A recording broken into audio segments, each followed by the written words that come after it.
All right, well, it is April 7th, 2026, and it's just after 6 p.m. I'm going to call the City of Iowa City meeting to order. Roll call, please. Alter. Here. Burgess. Here.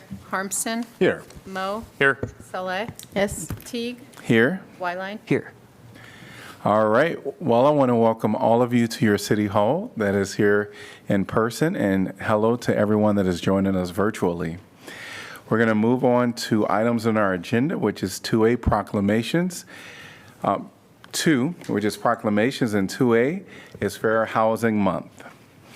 Whereas April 26 marks the 58th anniversary of the passage of the Fair Housing Act, which enunciates a national policy of fair housing for all who lived in the United States. And whereas the Fair Housing Act prohibits discrimination based on race, color, religion, sex, handicap, familial status, and national origin. And whereas the City of Iowa City additionally prohibits discrimination because of creed, age, marital status, sexual orientation, presence or absence of dependents, gender identity, or public assistance source of income. And whereas fair housing is a positive community good, and whereas economic stability, community health, and human relations in all communities are improved by diversity and integration. And whereas acts of housing discrimination and barriers to equal housing opportunity are repugnant to a common sense of decency and fairness. Now, therefore, I, Bruce Teague, Mayor of Iowa City, do hereby proclaim April 2026 to be Fair Housing Month in Iowa City, to establish Iowa City as an inclusive community committed to fair housing and to promote appropriate activities by private and public entities intended to provide or advocate for equal housing opportunity for all residents and prospective residents of Iowa City. And to receive this proclamation is Catherine Davies and Liz Garr, and so welcome at this time.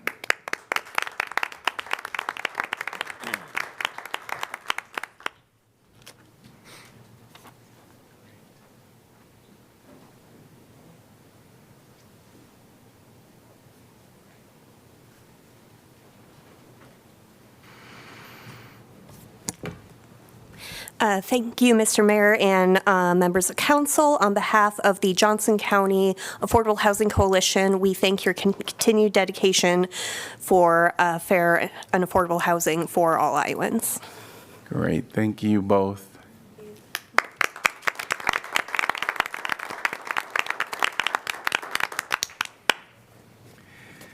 All right, we are moving on to item number 2B, Sexual Assault Awareness Month.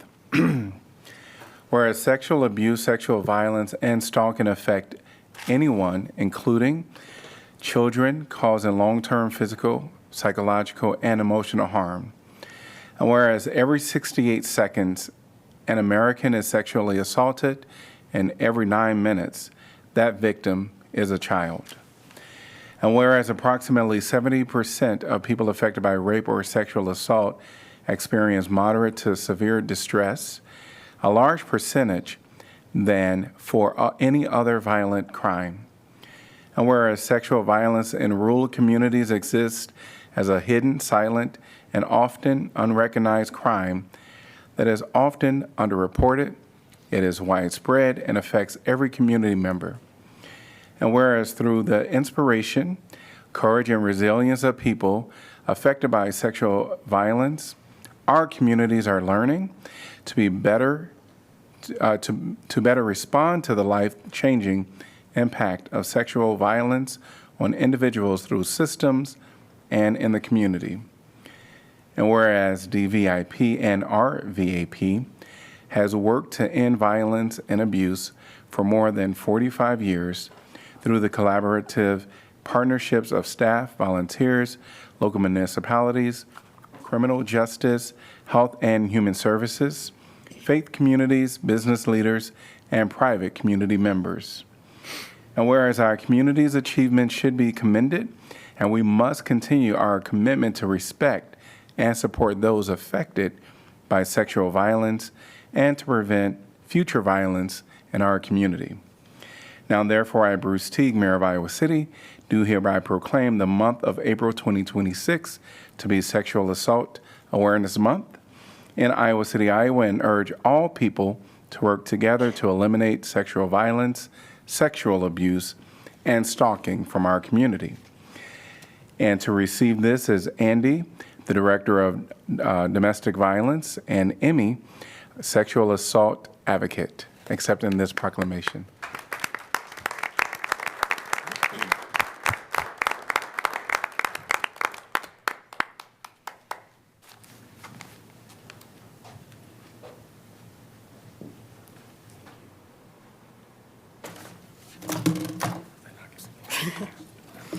Hi, I'm Emmy. Thank you for the introduction.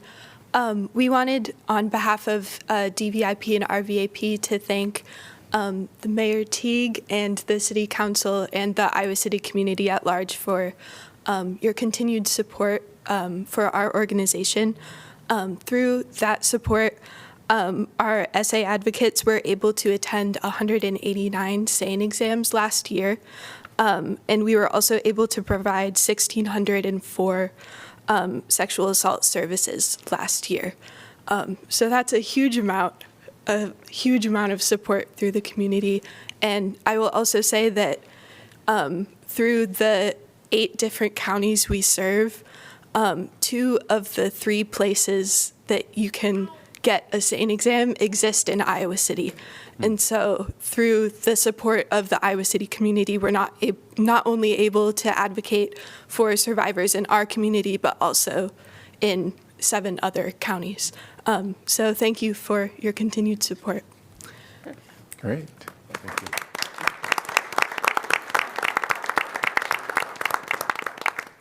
All right.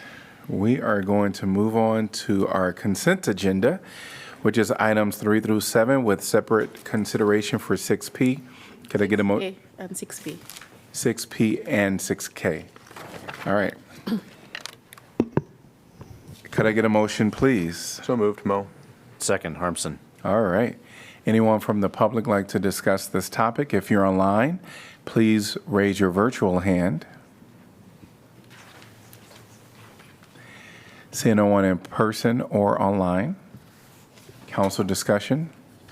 I just want to, I'm very excited that each time I see the city is purchasing home to make it affordable and good, and after that, even if we sell it to people, it's still that's something really good. I just would like to bring to your attention something the city is really going far and beyond trying to do this, a kind of increase affordable housing stock in Iowa City. But also, we notice you can also, as a housing provider, that we are missing large houses. We are really missing 6-bedroom, 5-bedroom, units in Iowa City. I talk many times to the housing fellowship, and they don't have that. And I don't see any developer willing to do 6-bedroom, 5-bedroom, and a lot of 4-bedrooms. So I just want to highlight that when we have this kind of opportunity, and if the city, instead of doing it 2 separate units, we can still sometime think about purchasing and make just 1 single unit with 6-bedroom or 4-bedroom or whatever we can do to increase how is it that larger houses for family that will really because nobody doing it right now. We don't see developer doing it. We don't see, and even if the developer did fix 5, 6 will be this huge, houses, which is very expensive. So I'm very excited that the city is doing it, but let us think about that too. That's what I'm thinking. Hearing no other comments, roll call, please. Alter, Yes. Burgess, Yes. Harmson, Yes. Mo, Yes. Sala, Yes. Teague, Yes. Wyline. Yes. Motion passes 7-0. We are going to swing back to items 6P and 6K. Could I get a motion to Should we handle those separately? Yeah. Yes, we should do them separate. Thank you. Yeah, 6K All right, or let's something. do 6K first. So could I get a motion to approve 6K? So moved, Burgess? Second, Wyline. All right, moved by Burgess, seconded by Wyline. Anyone from the public like to discuss this item? If you're online, raise your virtual hand, which I don't see anyone right now. See no one in person or online. Council discussion. Yeah, I just would like if somebody from the housing authority or can come and tell us exactly what this and how. I understand that. My understanding is during COVID we have a lot of families who are homeless, and we starting this emergency housing vouchers so we can just help those people who are families or people who are homeless. And after that, this is being covered by the American Rescue Fund, I think, and or maybe the emergency fund, wherever it is from HUD. And after that, now we are seeing it like it's gonna have sunset. So that's why we are looking for a way to house those people, right? Correct, yeah. The emergency housing vouchers were created in 2021 by HUD in response to the COVID-19 pandemic. Iowa City Housing Authority was originally granted 69 of those vouchers. We've successfully leased 83 families, I believe, in those. Right now, 53 of them are still currently leased. In the realm of housing for formerly homeless households, this is a very big win, keeping 53 households housed this many a number of years. And we collaborate with Shelter House. Shelter House provides case management support for these families. That number of vouchers staying stably housed, given the circumstances they came from, is such a celebration for our community and shows how powerful a voucher can be in that situation. Unfortunately, HUD notified us last year that they plan on discontinuing funding these vouchers. We don't have a firm date, but they anticipate by the end of calendar year 2026. There has been a lot of conversation on a national level of how emergency housing voucher households should be treated. There was a waiver available for housing authorities to apply for to justify cause for us to be able to take our emergency housing voucher households and put them onto a regular housing choice voucher without a disruption in their rent assistance. It was a long process to apply for that waiver. We did apply. We were successful. We were granted that waiver. And now the next step is what you see before you, to amend our administrative plan so we can. It still is a little bit convoluted, the process, but the waiver is allowing us to place our emergency housing voucher households directly on our wait list and develop a preference to pull them off before anybody else. So we're able to, through several steps, give them a regular housing choice voucher and ensure their continuity of housing stability.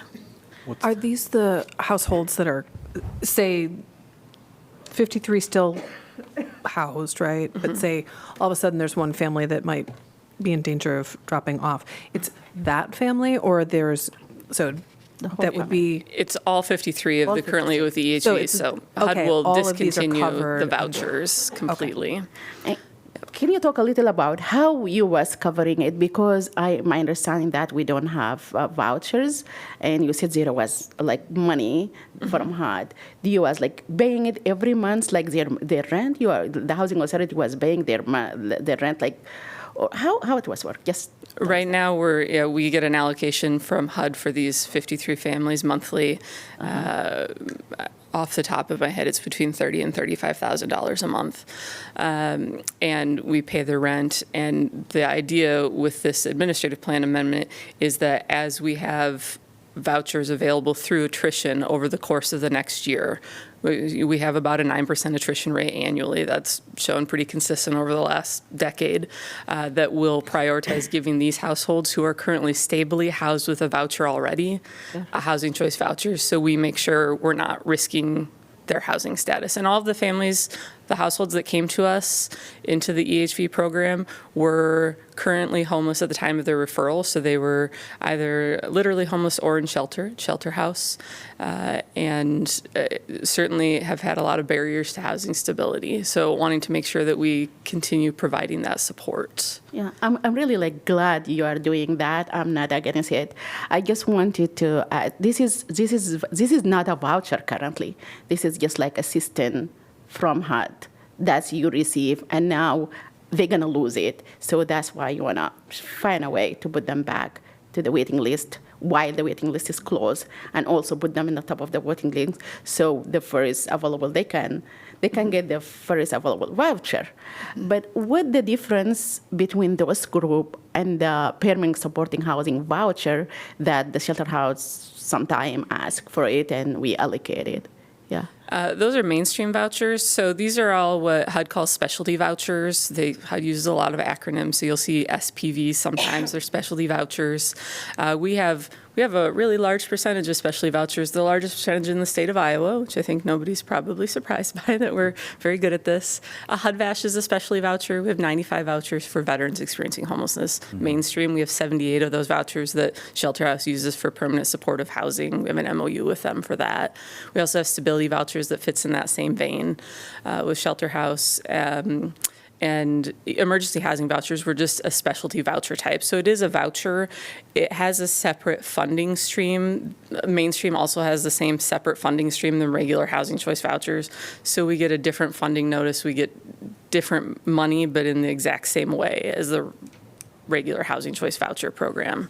And how those 70-something or the 53 has been selected?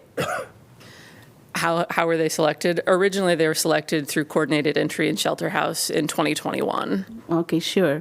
And since this is great that we helping homeless people to like give them something though, so you can prevent them from like going back to the homelessness. But why we don't do this all the time? Can we? There is a way, because while I was looking to Cedar Rapids, for example, and I talked to some people over there, they have been told me that they have amazing program where homeless people, they have a program that they allocated voucher from the mainstream. They are not a special voucher. They just regular voucher for people who are homeless. And I thought, why we don't have that here? Is there something preventing us from doing the same thing in Iowa City? And if you can talk a little bit about that. Sure. Cedar Rapids has what's called a local targeted preference. They allocate a certain number of vouchers of their allocation. I don't know how many vouchers they have off the top of my head. Hopefully they do.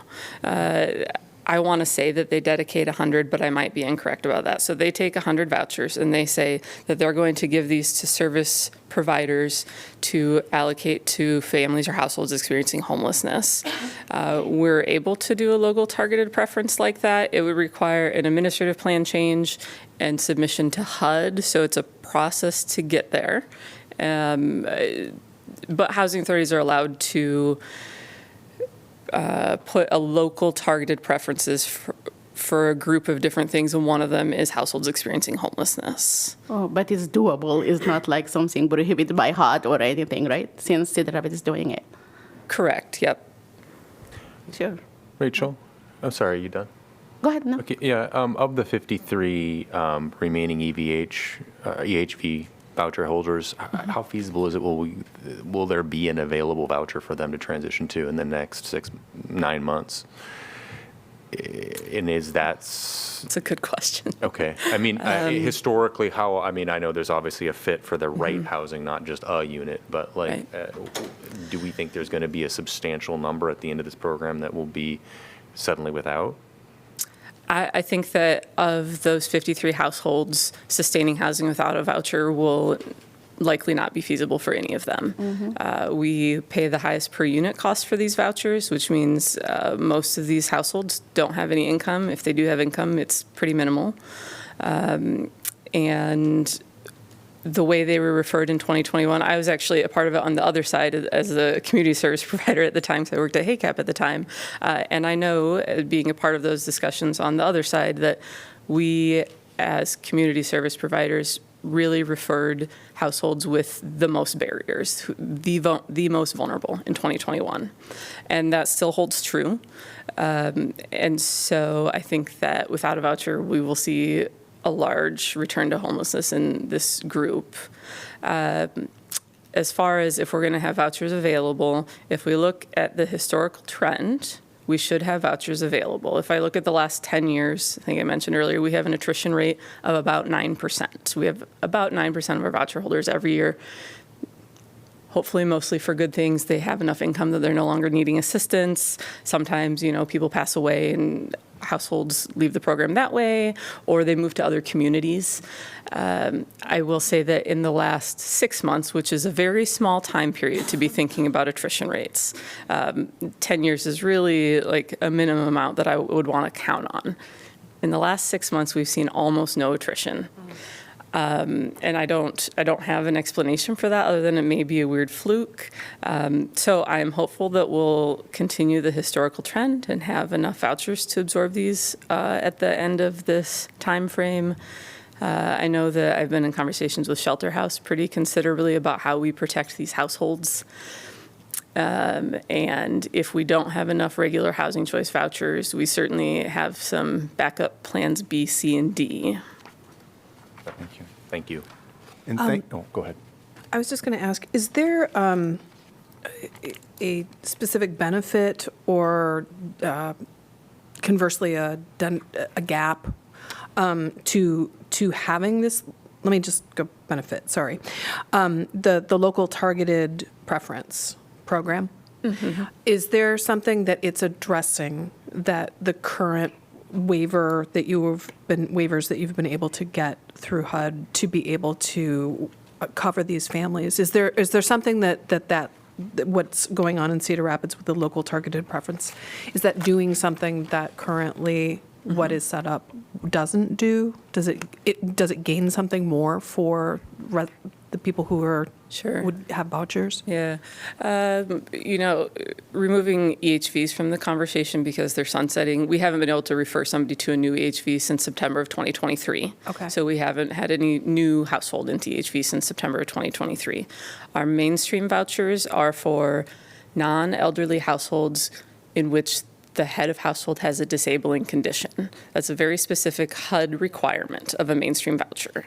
And so it's a real subsect of the population. And same with HUD-VASH, of course, it has to be a veteran experiencing homelessness. So what a local targeted preference like Cedar Rapids does is it provides kind of a way to triage households in the most dire need, experiencing homelessness, that maybe don't fit the criteria of mainstream or stability vouchers, which we were awarded 7 stability vouchers. We have 7 of them. It was certainly not the award anybody was hoping for, but that's what we were given. Those all have very specific criteria, and a local targeted preference allows a community to kind of set their own preferences. Thank you. I was just going to say thank you to you and others who are working hard to constantly make the best out of just a string of bad situations with the current administration, and those efforts are seen and appreciated. Oh, thank you for that. Thank you. All right. No other questions? Any other? So sorry. Oh, no. Anyone from the public? Oh, wait a minute. We're ready to. We're ready to vote. That's what I was thinking. Yes. Any other comment? I think council discussion, right, before we vote. Oh, sure. We can have a council Yeah. discussion. Yes. Yeah, I really guess this is great that we housing 53 people that we going, like, we don't want them to go back to homelessness, and that's why exactly we're doing this.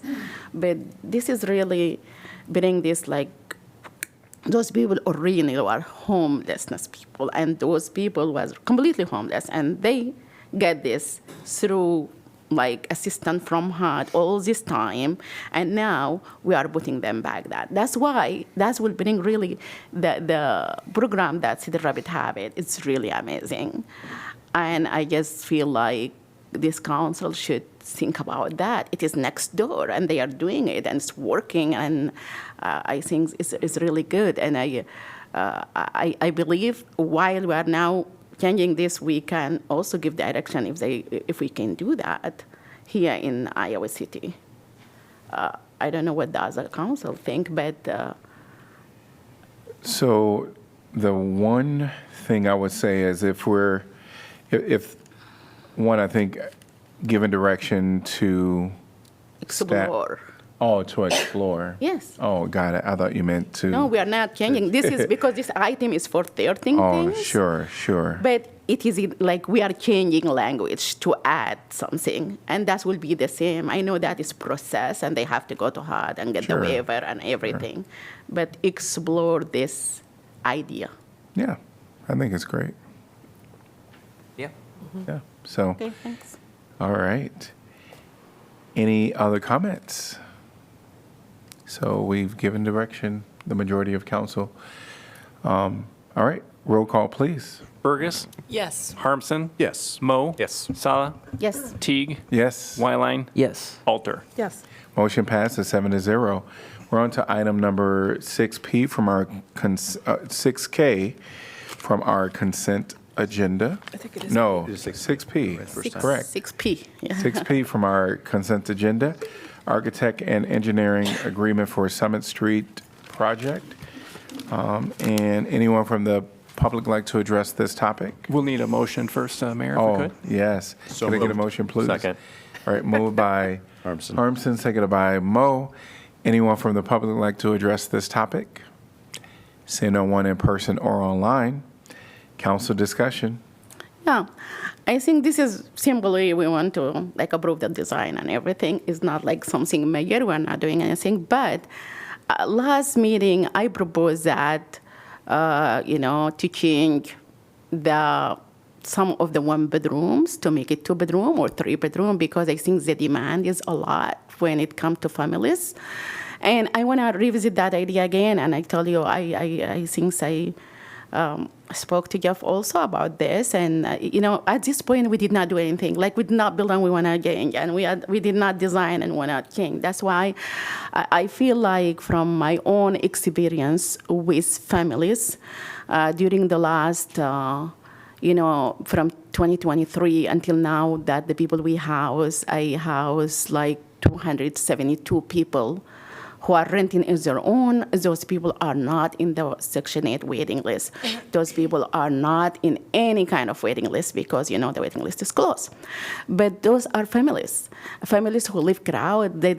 Like 7 people live in 2-bedroom apartment, and, 4 people live also like with somebody else. And, yes, that's why I think there is a demand of doing it. And now the city become a developer. That's amazing. I love it. And we are doing 50% of the unit that we're going to say, if we are going to do 36 and 18 of them is 1 bedroom, I just feel like we are doing for certain kind of like group of people. I want to see like some equity. This is now, it is whatever square feet it is. I want to see like 1/3 is 1 bedroom. 1/3 is 2 bedroom, and 1/3 is 3 bedroom. Even that, if the 3 bedroom is not become 12, will be less than that because it's 1/3. Even if 2 bedroom is not 7, it could be like more a little bit, and the 1 bedroom could be less. That's what I really wanted to ask the council if we can do it. Since this is our first project, let's just start it for everyone and divide this area by those people. I think it is just a matter of us directing the designer to do it. That doesn't mean the designer have to do like 33%, maybe 35 for 1 bedroom, maybe like this, wherever the designer figure it out. Because at this point, we don't know like how many room will be fit there. So I just want the council to just understand what I'm coming from and why I'm doing this, and let us give directions to do like 1/3 for each. And after that, the design can come back to us and say, you know what, really, we gonna do like 12 one bedroom, we have to do it 13. We have to do it 14, but with that consumption in mind. Just to make sure I'm following correctly, what you're talking about with the 1/3 is of the total square footage, right? Yes. So you'd be talking about roughly, it doesn't have to be exact, 33% of the square Exactly. footage for 3, 2, and 1, which would end up being still higher numbers of 1 and 2 bedroom, but you'd see more parity with a variety of needs. Shooting for an approach that way. Exactly. And when I talk about this, because, that area, I live close to that area, by the way, but that area is really great for family. The school is just like walking distance. The highway is just cross like street from them. And like everything there, it feels like family-oriented bus line and everything. So that's why I will say, like, let's everybody live there. When I say by everyone, people who need 1 bedroom, people who need 2 bedroom, people who need 3 bedroom. I know when we talked about this last meeting, one of the things that was coming up, we had several different data points looking at where the majority, where the need was, right? And there's a need across the spectrum. I know as I was thinking about this and thinking about the things you talked about, I guess the one question I would, and maybe staff can sort of give us an idea of this, if we were to do roughly third, will they all fill? Because the one thing I don't want to have is, and I'm thinking the answer is going to be yes, but I would just like to hear that, if whatever we do, that we're going to have, we're not going to have the wrong size for needs. Are we going to fill those units? Because that, to me, No, that's they'll like, fill. does that make sense? Yeah. Tracy Heishu, Neighborhood Development Services Director. We have such need in 1, 2, and 3 bedrooms. Yes, we Okay. believe if we build it, they will come. We were just looking at the need we see for 1-bedroom in households. That is why we put the recommendation that we did. Sure. No, About I get that too. I think it all makes sense. Like I said, my thought is if we're filling whatever if we're building stuff that people need, then I'm okay with, doing a nudge towards 33, third. But that's fine with me. I also have a question for Tracy. I assume you were alerted that Councilor Salah was going to ask about sort of changing the numbers a little bit. Did you have a chance to look at the sort of the pro forma for how this building operates and like whether this works financially for us to make this? I know that the recommendation that came to us was based on data and research and our national consultant, but I also know there's probably some fudge room. Does this work financially? Well, we didn't put through the model the third. We Right. do need a certain percentage of 3 bedrooms just because of the payment standard and the increase in rent. That helps us cash flow a lot. So that's why you see more 3 bedrooms than 2 bedrooms. And then the 1 bedroom is just for basically purely need. We need 1-bedroom accessible apartments because we have so many people that are in 1 bedrooms that can't find accessible 1 bedroom, so they're in 2-bedroom units, and so they're paying more than 40% of their income on rent. So that's why we prioritize 1 and 3 bedrooms. Yeah. 3 bedrooms helps us cash flow, but there's also a huge need for us for 1 bedrooms that are accessible. I feel like, 3 bedroom, even if my 1/3 is not working, what the goal I'm looking for? I'm really just looking more families because now we have 18 1-bedroom. I want to see, even if we still can have the 12 as it is, 3 bedroom. But the idea could be the 7 2-bedroom, we can make it like 10 2-bedroom or maybe like, 9 2-bedroom where we can get 2 1-bedroom to convert them to 1 2-bedroom. This way we're saving 1 bathroom, we're saving a kitchen, and we know how much is a bathroom, how much is a kitchen. There is huge saving. I think it's not going to be, but we can leave the 3-bedroom to have the cash flow Sure. as it is 12. I don't mind that. Sure. That's great. I thought it's going to be less if I went with my idea third to a third. You don't need to make the unit mix discussion right now or decide on the appropriate unit mix. We will bring that back to you after we hire an architect and they start working. Maybe there's layout, maybe there's site difference about why they want a certain configuration or why they need so many units. But we'll have that good neighbor meeting, we'll have a concept plan. So you don't need to make the decision for unit mix tonight.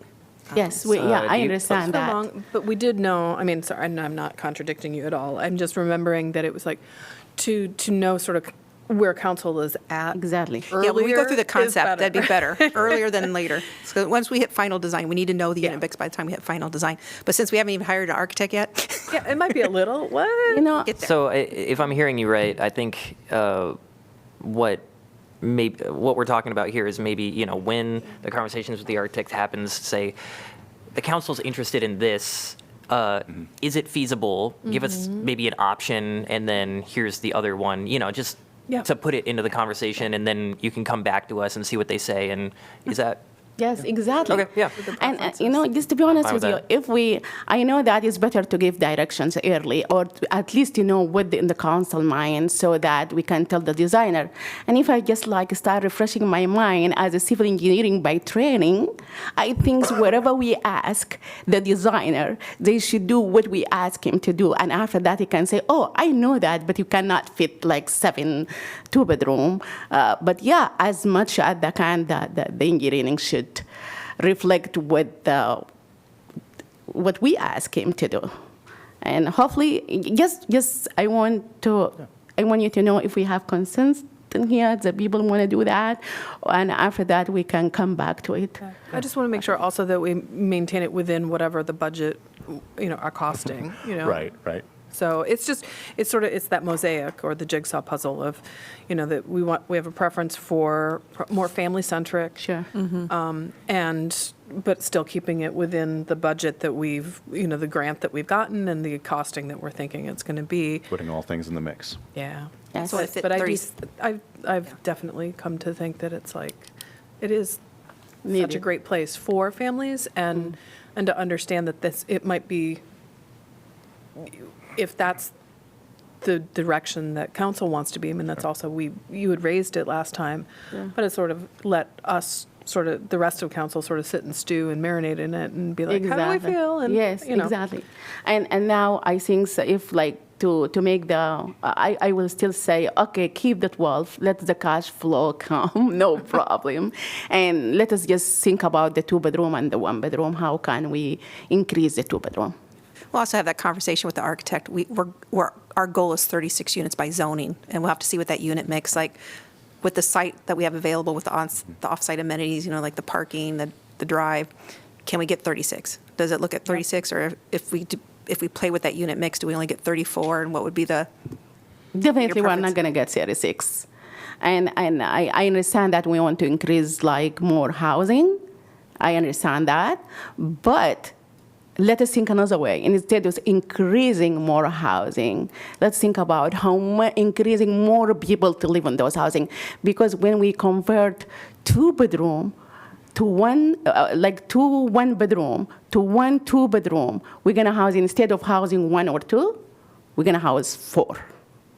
So we increase the people that we are housing more than we increasing numbers of units that we supply. And I think even if we become 32, but we are like housing more people in the 32 than housing less people in 36, we should go with that because our goal is to house more people. That's what I believe. I don't know. I do hear council in agreement with coming back with some opportunities for the council to consider. Do you need anything else? Do you understand? Because the majority of the council is saying yes. So, Increase. all right, Okay. great. Thank you. All right, any other comments? Roll call, please. Harmson. Yes. Mo. Yes. Sala. Yes. Teague. Yes. Weilang. Yes. Alter. Yes. Burgess. yes? Motion passes 7-0. We're on to item number 8, which is community comment. This is an opportunity for anyone to speak on a matter that is not on our agenda. And I wanted to see if there's anyone that is in council chambers that want to speak on this agenda item. Please raise your hand. All right, we'll invite you to come up at this time, and you'll be given 3 minutes. There is a sign-in sheet for you to sign your name, and then please state the name and city you're from. If you already filled out a little card, you can drop it in the basket. Welcome. Please state your name and city you're from. Claire Hernandez from Coralville, Iowa. Welcome. First of all, thank you for your patience. I could not find a babysitter for tonight. I do. I live in Coralville, but my husband bikes 12 miles a day, 6 miles and back to Procter & Gamble from Coralville.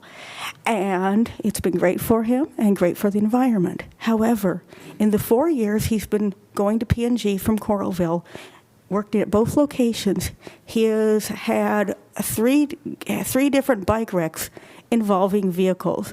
The last one, we got a license plate, and actually it got the guy fined. So I commend that we now have the distracted driving law, and I commend that we have painted bike lanes. But I don't feel safe taking Veronica very far in this community in Coralville or Iowa City. There's a lot of big distracted pickup trucks, and that's not your guys' fault. However, I saw your bike implementation plan, and it's paint. And the truth is, a lot of people don't pay attention to paint, and a lot of people's vehicles are so tall, they can't see the paint, nor do they care. So what I decided to bring for the future, for my husband, is I brought some pictures of other bike lanes in the United States, especially intersections that are raised. So when large distracted cars go by, they can at least feel the bump and know that they are going on the wrong way. So I just propose for the city, for the environment, and for our future that you guys could please implement some sort of raised bike lanes just to make it safer and more comfortable for people to bike. Thank you. Thank you. And you can pass it over to our city clerk. Could I get a motion to accept correspondence? So move. Second. All in favor say aye. Aye. Any opposed? Motion passes 7-0. And did we at least understand her name, or do we need to have her write it down? Is it- Yeah. All right, thank you. All right.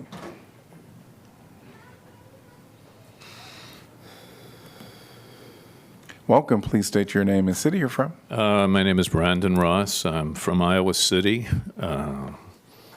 Just listening about the unaffordable housing situation. We could probably do well if we just got rid of the landlords, but that might be too simple. When I lived in San Francisco, I was a musician for about 7 years. We had rent control out there, San Francisco and Berkeley and Oakland, and some of my musician friends still have their rent control places out there, and they cost less than Iowa City apartments. It's pretty amazing. So I believe in rent control, and I think that should be something considered. I also believe in landlord control, which I think would be a good idea too, that regulations can help us. But what we have is we have housing for profit, just like we have healthcare for profit. We also have bombs for profit. And, well, then that's the way the system runs. People upset at the current administration. But I would say the administration is not a good one as far as the presidential. But, we have a military. We spend all our money in the military. $1 trillion, that's both parties that are responsible for that. We don't have to go back too far, but we can see that we've bombed, invaded, or changed regimes in so many countries. It's just a regular thing that we do. And we don't really even talk about it because the corporate news is about 90% of what we see. So we never really get to hear about what's happening. Like, few people know that we have about 1,300 U.S. citizens that have died in Iran so far because the corporate news has kept that down. We've bombed or invaded places like Yugoslavia, Iraq, Afghanistan, Syria, Libya, Somalia, Lebanon, Pakistan. We've regime changed in Libya, Syria, Ukraine. We sell bombs all over the place. So how can we afford housing? A friend and I were walking past in the Ped Mall, a garbage can, and I thought, yeah, that's about what we're heading for. The garbage can will be our affordable housing, especially the ones that have the two windows, you know what I mean? You can see out. It's pretty nice. And we have cool and groovy people out there who are living on benches and such. So while we're bombing countries and killing their children and not thinking about that, at home, we have 30% of our people are in poverty now. Like 60% are afraid of getting sick. They can't afford it. So I say, get up. Don't support this system. The system is wrong. We have to change the system, not just the party. Thank you all, you cool and groovy people. Thank you. Anyone else like to speak during this time? Seeing no one. All right, we're going to move on to items 9, which is planning and zoning matters. 9A, rezoning west of Wetherby Park and north of Sand Prairie Preserve. Ordinance conditionally rezoning 56.35 acres of land located west of Wetherby Park and north of Sand Prairie Preserve from low-density single-family residential zone with a planned development overlay zone to T3 neighborhood edge with a planned development overlay.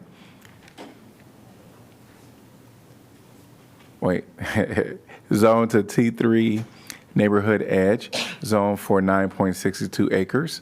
T3 neighborhood general, zone for 37.50 acres. T4 neighborhood small zone for 8.04 acres. And T4 neighborhood small open zone for 1.18 acres.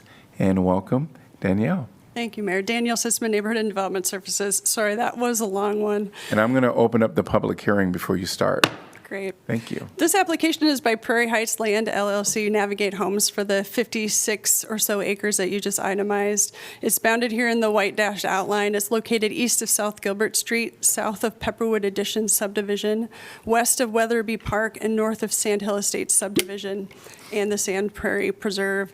It's not on your agenda tonight, but there's also a preliminary plat coming through for this area as well, and it's being called South Village. This project will be the first major implementation of Iowa City's form-based code, so it's another thing to celebrate tonight. Nice. This is the form-based code that was developed for greenfield development rather than the redevelopment form-based code that we've been applying to riverfront crossings. So as you'll recall, in 2017, the city worked with a consultant to assess the feasibility of implementing missing middle housing and creating that form-based code and adopting it in 2021. A form-based code sets standards for neighborhood design, building and form, and land use within form-based zones, those so-called T zones that you just raised, itemized, because they're based on planning framework called transects. These standards reflect the community's vision for implementing the intent of the comprehensive plan to ensure development that reinforces highly valued character and scale of our Iowa City neighborhoods. And those neighborhoods might range anything from more suburban to more urban. The particular transect tracks that are included in this zone are largely more suburban, but there are the neighborhood small T4 zones that are trending towards more urban. And all of those things contribute to neighborhoods and corridors with a mix of housing, civic, retail, and services, all uses in a compact, walkable, transit-friendly environment. So this exhibit shows you the proposed rezoning exhibit tonight. As you itemized, there are neighborhood edge, neighborhood general, neighborhood small, and some neighborhood open small zoning districts all proposed. The current zoning is an OPD RS5 zoning, and it is not compatible with that form-based zoning district requirement that was developed in 2021 for the South District Plan. So to implement the form-based code, this rezoning is required. The request tonight is to move from the existing zoning to a mix of those T zones that are form-based code compatible. I won't go through them again, but we'll talk a little bit more about them. When the form-based code was developed, their approval criteria for rezoning were also described. They're a little bit different than a normal rezoning. The first one is always, is it in compliance with the comprehensive plan? And then there are 3 more that are a little bit more specific to form-based codes and what they're intended to accomplish, and I'll go through each of those. First of all, consistency of the comprehensive plan. This is a map of the entire South District form-based code. The area tonight we're talking about is in the oval. The regular comprehensive plan for the city applies first, and then the South District plan and this plan apply more specifically. So as far as density, the proposed rezoning is consistent with the general future land use map from the Iowa City 2030 comp plan, designating residential uses at a 2 to 8 dwelling unit per acre density. And the comprehensive plan also then does have, in addition to that future land use map, goals and strategies, and this is also accomplishing by fulfilling the form-based code, those goals and strategies. So talking more specifically about the South District future land use plan map, which portrays the form-based code, it is in compliance with that. At the top of this is the plan map from the South District. At the bottom is the proposed exhibit. You can see the general colors there. I would just say that the color density in those purples is reversed, but it is in compliance. It is the same proposal arrangement of those zoning districts. This one at the bottom, the zoning tonight does not include a street network because it is put in place during the preliminary plat. But as far as the rezoning goes, this is in compliance with that South District and our form-based code. Then moving on to the other criteria that we review, the zoning is organized to respond to the various site conditions, including existing surrounding neighborhoods and sensitive areas. This is a bit of an infill development. While the code was written for greenfield development and there's never been development on this parcel, it is surrounded by existing neighborhoods. So the proposed rezoning is sensitive to that and puts the types of zoning on its edges that is compatible or intended to transition from those areas. It also celebrates the Wetherby Park space and their surrounding civic spaces and is sensitive to sensitive features like the Prairie Preserve. The third criteria is that the proposed rezoning has demonstrates appropriate transitions between form-based zoning designations. This is, again, to be sensitive to the context of the transitions between themselves on the site and ensuring that, for example, when that road network is proposed, that the zoning is compatible across roadways. And then fourth, the proposed project has been designed to address specific conditions of the proposed project. One of the sensitive features in the vicinity is the prairie remnant or the Sand Prairie Preserve, and so it is also sensitive to that.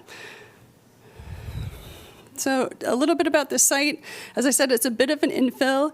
It was initially part of Sand Hill Estates. It had been developed, other phases of Sand Hill Estates had been developed around it, but this is a proposed rezoning to a form-based code to implement our South District form-based code. We did adopt some zoning code text amendments, if you'll recall, in March of 2025 to continue to fine-tune that form-based code after it was initially adopted in 2021. So we're here tonight for the rezoning. In a couple weeks, you'll see the preliminary plat, and then it would be final plats and building permits after that. So based on a review of the relevant code criteria, staff recommended approval of the proposed rezoning with 3 conditions. Those conditions include installing traffic calming measures, installing additional pedestrian connections to Wetherby Park, and the installation of a fence along portions of the property bordering the Sand Prairie Park or the Sand Prairie Preserve. At its February 18th, 2026 meeting, the Planning and Zoning Commission concurred with staff and also recommended approval of the rezoning with those 3 conditions. The applicant did host a good neighbor meeting, and I'm happy to answer questions, or the applicant is here tonight. I don't know my T zonings yet. Is 267 lots, will that in this development, is what I think I see in the staff report, is that right? Does that translate to 267 units, or is this a mixture of single family and duplex multifamily? Something you'll see at the prelim plat and definitely in more detail. The form-based code rezoning requires a mix, so there'll definitely be a mix. You'll see those units laid out appropriately in the zoning districts at the time of that prelim plat in a couple weeks. Okay, so for this purpose, I'm just kind of curious the range of units that could possibly be here. What should we be thinking? Yeah, so the applicant can maybe hype themselves up a little bit there when they come to this. Yeah, no, I'm very excited about this, so they've definitely had to to tweak their housing product to fit with our form-based code, and it's been an iterative process where we've addressed our codes, they've addressed their design, and we've kind of tried to figure out how we could get the most out of everything. Okay. So they have large and small homes, they have duplexes, they have a bit of a cottage court development proposed in the development, but again, you'll really see those details on the prelim plat. Other questions?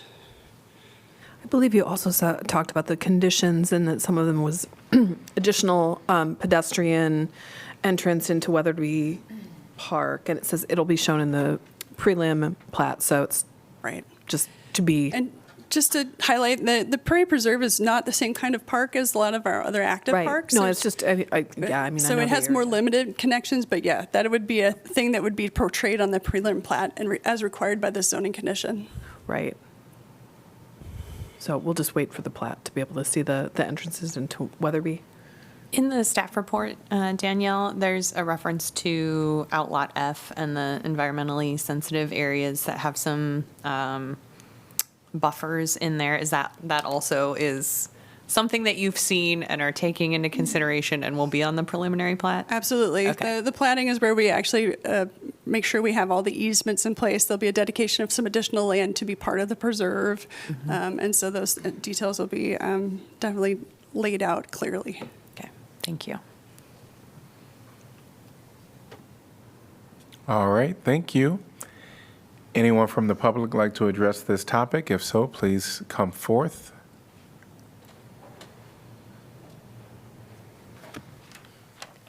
Good evening again, councilors. Mackenzie DeRue with Greater Iowa City, Inc., here to speak on strong support of your consideration of Navigate Homes rezoning application. This proposal aligns squarely with our goals and strategies to increase housing supply, support thoughtful density, and make it easier to deliver the kinds of housing our community needs. As Iowa City continues to grow, projects like this are essential to ensuring we are adding homes in the right locations at the right scale and in ways that strengthen neighborhoods while expanding opportunity for all. Navigate Homes should be commended for leaning into the city's form-based code and demonstrating how it can be used as intended to encourage predictable, high-quality development that fits its context and contributes to walkable, livable places. Form-based codes can be challenging to navigate, particularly for smaller or mission-driven developers, and Navigate's willingness to take this on helps show that these tools can be accessible, understandable, and effective when applied thoughtfully. This application reflects the type of partnership Iowa City has been working toward, where community goals, clear regulatory frameworks, and private sector leadership come together to deliver real outcomes. Increasing housing supply and supporting additional density in appropriate areas is not just a policy objective, it is a practical necessity for affordability, workforce attraction, and long-term economic vitality. I encourage the council to view this rezoning request as an example of the kind of forward-looking, solutions-oriented development that advances adopted plans and community priorities. Thank you to Navigate Homes for their leadership and commitment on this new form-based code, and thank you all for your careful consideration of this particular application. Great. Anyone else like to address this topic?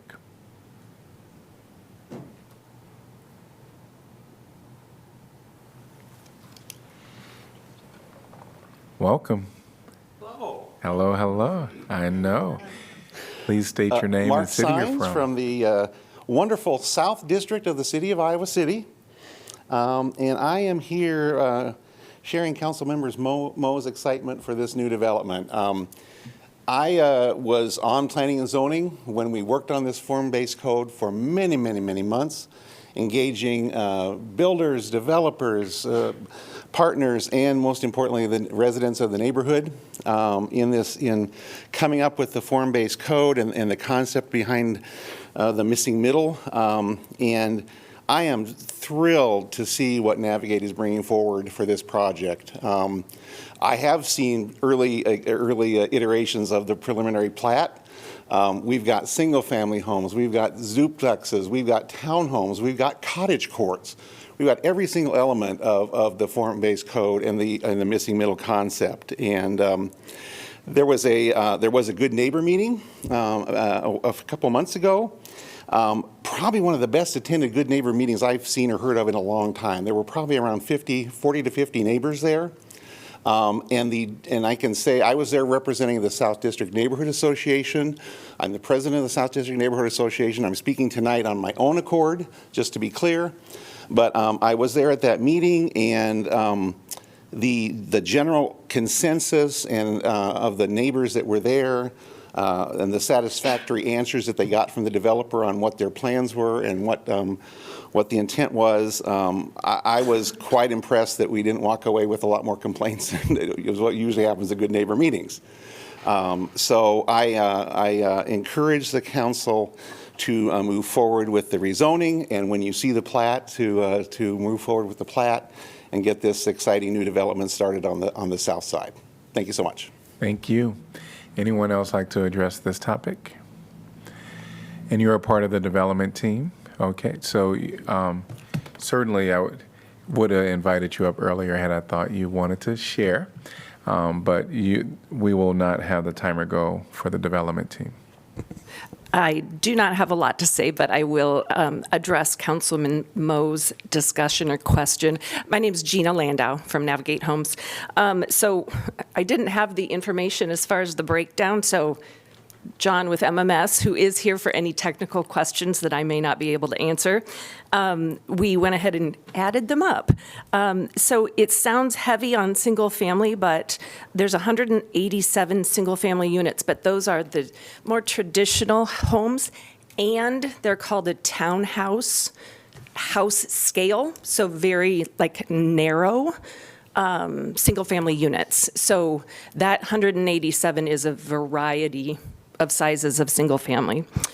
We have 76, and duplexes. I'm sorry, duplexes are mixed in there too, in that big number. We have 76 attached townhomes, so those are kind of like the fourplexes that you're used to seeing.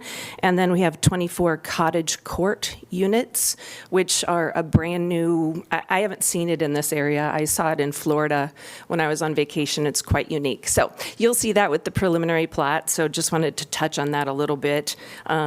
As well as Laura's question about Outlot F. There is a little prairie remnant that will be dedicated to the city, so the Prairie Preserve Park will be expanding in size for the city.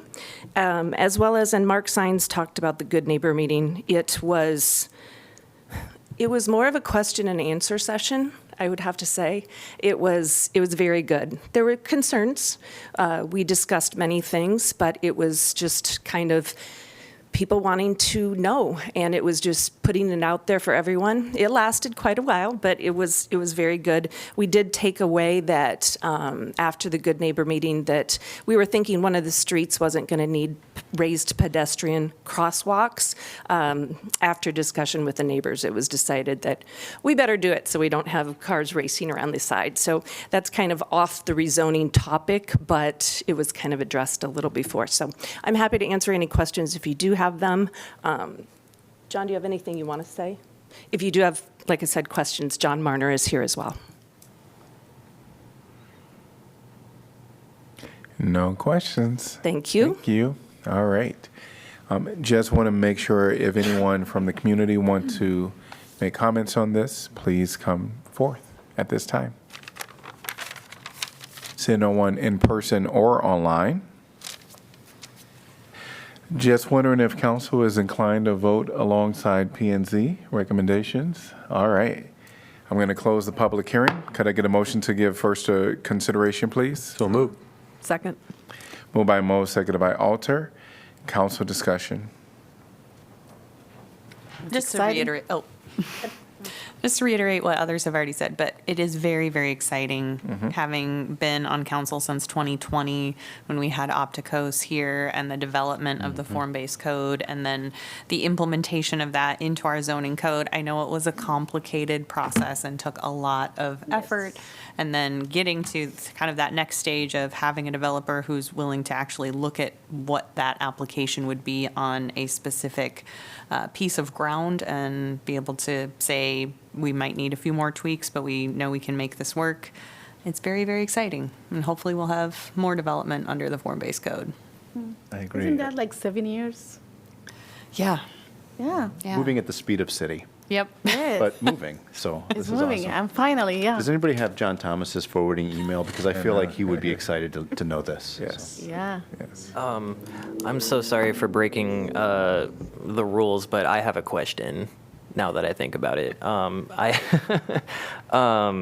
And now is an opportunity to talk to either staff or to the developers if you desire. Yeah, okay.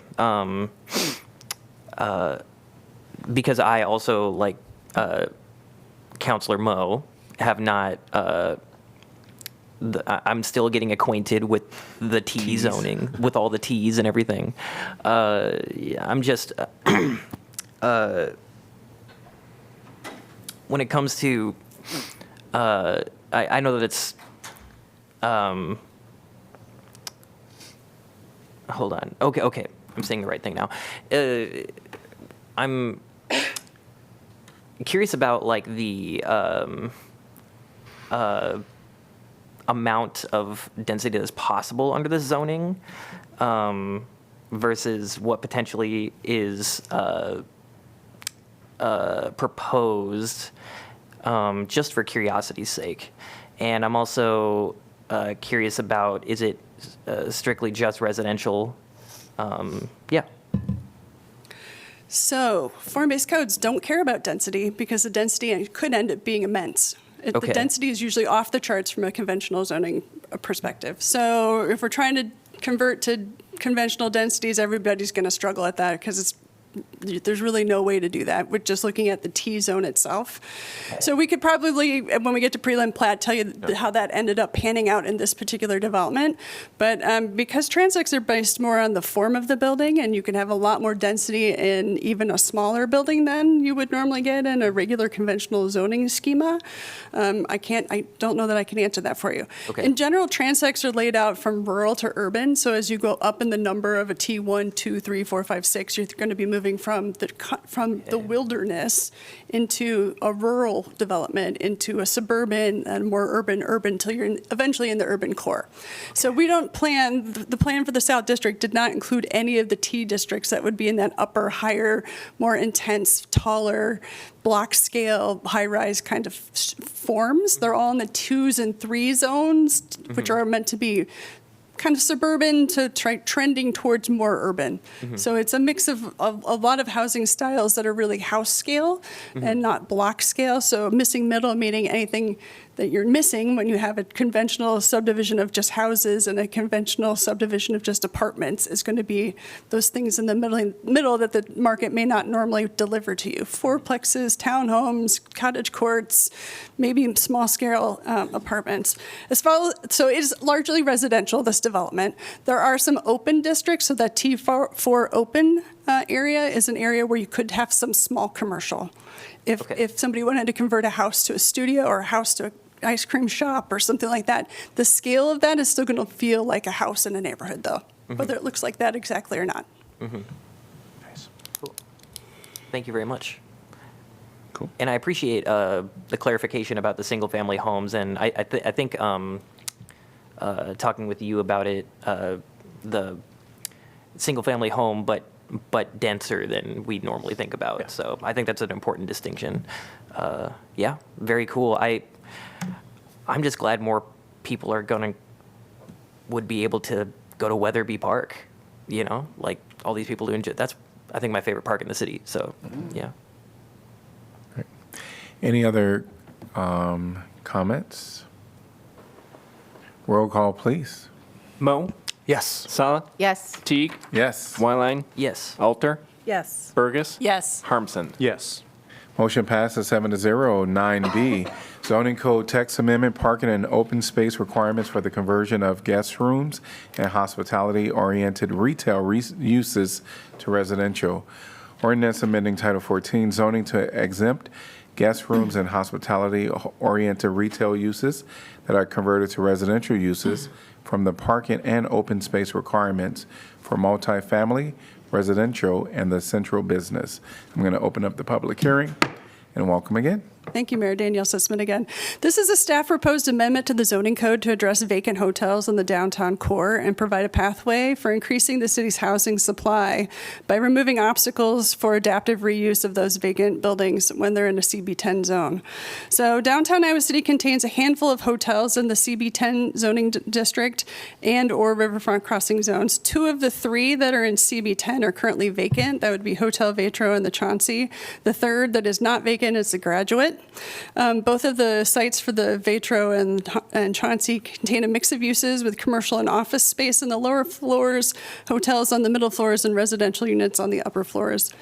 Hotels in the CB10 zone are generally located in downtown and are definitely in walkable areas with access to jobs, transit, and services, and of course the university. Residents of these locations are less likely to rely on personal vehicles for their daily lives. And Iowa City continues to experience a high demand for housing. The potential to convert vacant hotel sites to multifamily is a key solution to our housing shortage, or at least another way to address our housing shortage.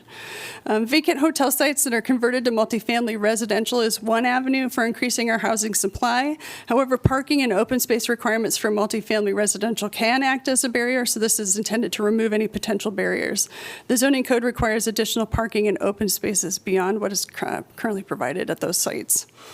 So we did conduct an analysis both for the parking changes that are being proposed in the open space, taking a look at what is currently, how those two sites were currently developed, what the use of the parking for folks that were using those as hotels, and try to evaluate what this change might affect.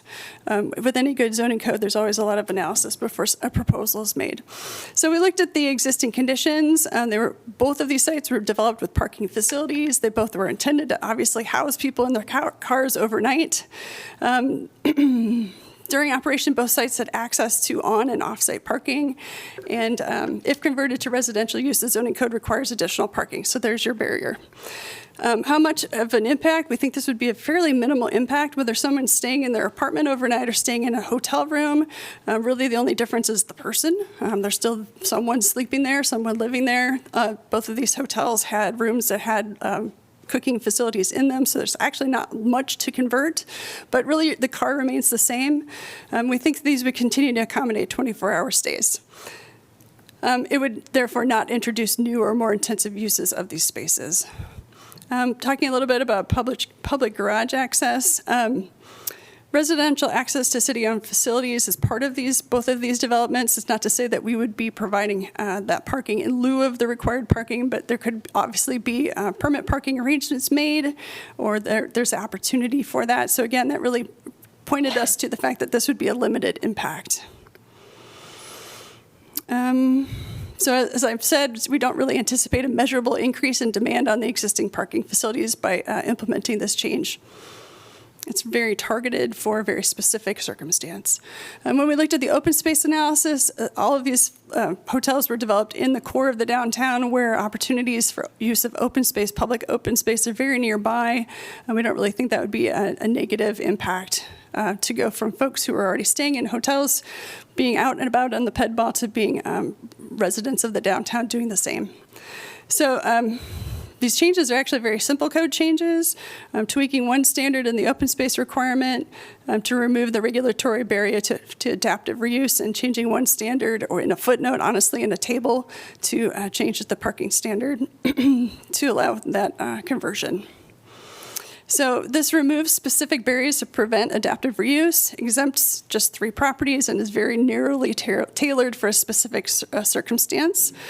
As with all zoning code amendments, we looked at approval criteria for consistency of their comprehensive plan, and the comprehensive plan clearly supports infill development to provide a variety of housing options and encourage projects that attract long-term residents to the downtown.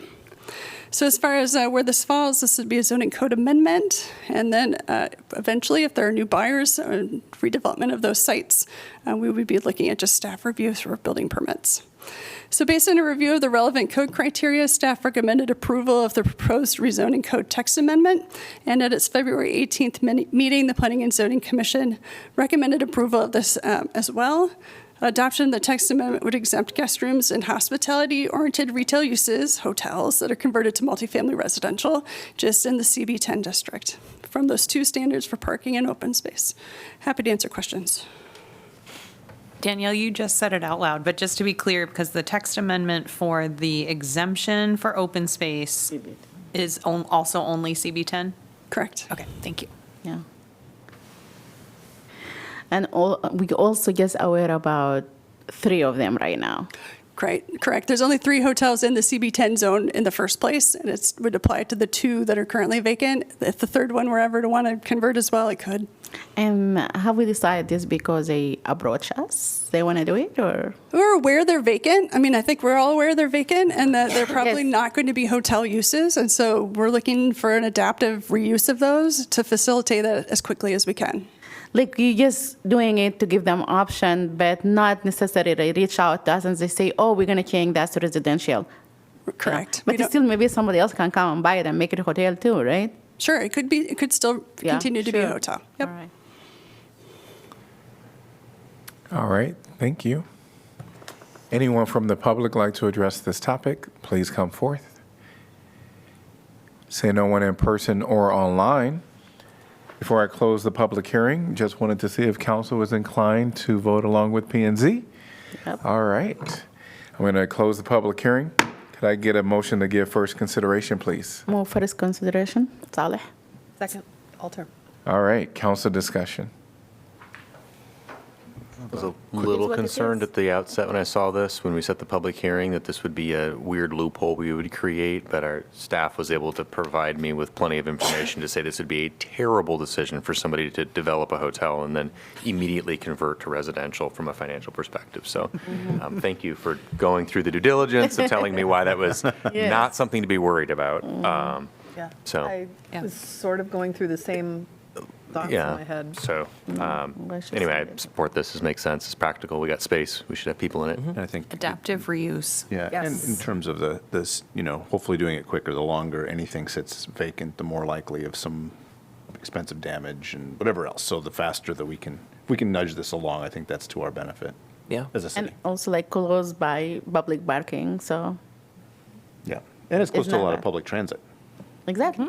Yeah, If they definitely. don't decide not to use car, yeah. It's just kind of weird timing. I recently read a couple papers about the SRU law in France, which mandates that local municipalities reach a certain percentage of like social housing, yada yada yada. And Paris is going even further because they're even cooler, and they.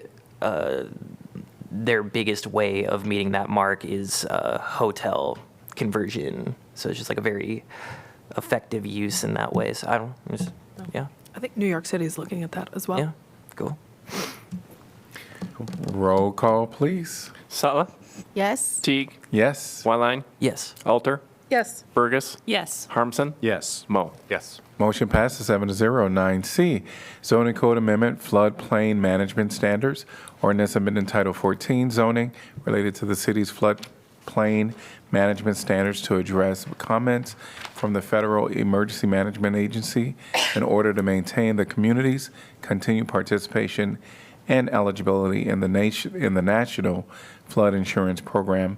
This is the second consideration, and the staff is requesting expedited action. I move that the rule requiring that ordinances must be considered and voted on for passage at 2 meetings prior to the meeting which is to be finally passed be suspended, that the second consideration and vote be waived, and that the ordinance be voted on for final passage at this time. Moved by Mo. Second, Harmson. All right. Anyone from the public like to address this topic? See no one in person or online. Council discussion.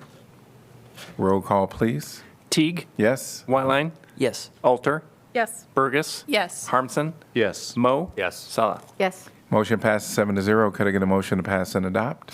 So moved, Burgess. Second. Wyline. Roll call, please. Wyline, Yes. Alter, Yes. Burgess, Yes. Harmson, Yes. Mo. Yes. Sala. Yes. Teague. Yes, motion passes 7-0. 9D, preliminary plat, Sky Commerce Development, resolution approving the preliminary plat of Sky Commerce Development subdivision, Iowa City, Iowa. Can I get a motion to approve, please? So moved, Alter. Second, Mo. And welcome, Danielle. Thank you, Mayor. The owner, Stephen Moss, is requesting approval of this preliminary plat for Sky Commerce Development. It's a 62-acre subdivision of land containing 5 lots and 1 outlot. It's located northwest of I-80 and Highway 1. The purpose of the subdivision is to create those 5 lots for development in a future time by ATI Group and that 1 remaining outlet. The subject property has been used primarily for agricultural agricultural purposes from the 30s to 2014, and the land has remained undeveloped and vacant since then, or over that time. This is the prelim plat itself. North is to the left, so we're rotated a little bit from what you would normally think about, but I-80 is running on the right-hand side of that slide. So you can see those 3 or 4 larger sites and then one smaller one, and the road network that would be laid out inside. These are rather large sites, which matches the zoning, and the anticipated development would be constrained by the current zoning. The current zoning was put in place several years ago in anticipation of this kind of development. This is the most current plat, so if you'd been looking in your packet, the one that came to the P&Z had some refinements that needed to be made. They've all been made, and this is the current version. When we review a subdivision, we look at the preliminary plat criteria as well as a comprehensive plan. The proposed plat is consistent with the policy direction of the comprehensive plan, and we have reviewed it, and it is complies with the city's subdivision ordinances and meets the required subdivision standards in its design and through its subdividers agreement. The streets and circulation and blocks and block lengths were scrutinized, as well as obviously infrastructure provision. There's no open space requirements since this is an entirely commercial, anticipated to be entirely commercial development, so no public open space would be required. There are environmentally sensitive areas, but none of them are being impacted beyond what's allowed by administratively through our codes. They've met all of those sensitive area protection requirements. They're actually well below several of them. This land does have a history of kind of going through rezonings in anticipation of development over the years, 2010, 12, 14, and 15, without any development occurring. Most recently, though, we did do a comp plan amendment and that rezoning in 2013 to position it for redevelopment. So this preliminary plat is that next step. There would be final plats needed to actually finally create the lots for sale and development, and then we'd be doing site plan reviews and building permits. So based on a review of the relevant code criteria, staff did recommend approval of the proposed plat, and at their March 4th meeting, the Planning and Zoning Commission concurred with that staff recommendation. And as I said, the plat's been updated and all those deficiencies corrected. I'm happy to answer questions. Don't hear any. Thank you so much. Anyone from the public like to address this topic? Seeing no one in person or online, council discussion.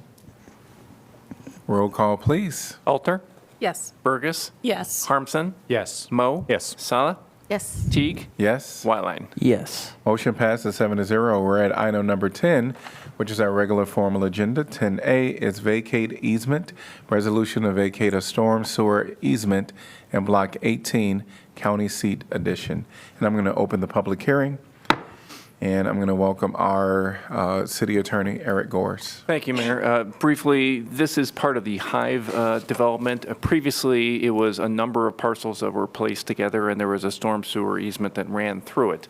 That was relocated upon the development of the Hive and now is no longer needed, so we'd like to vacate the easement. All right, any questions? Hearing none. Anyone going to open up? Anyone from the public would like to address this topic? You're invited to come up at this time. Seeing and hearing no one in person or online, I'm going to close the public hearing. Could I get a motion to approve, please? So moved, Moe. Second. Alter. Council discussion.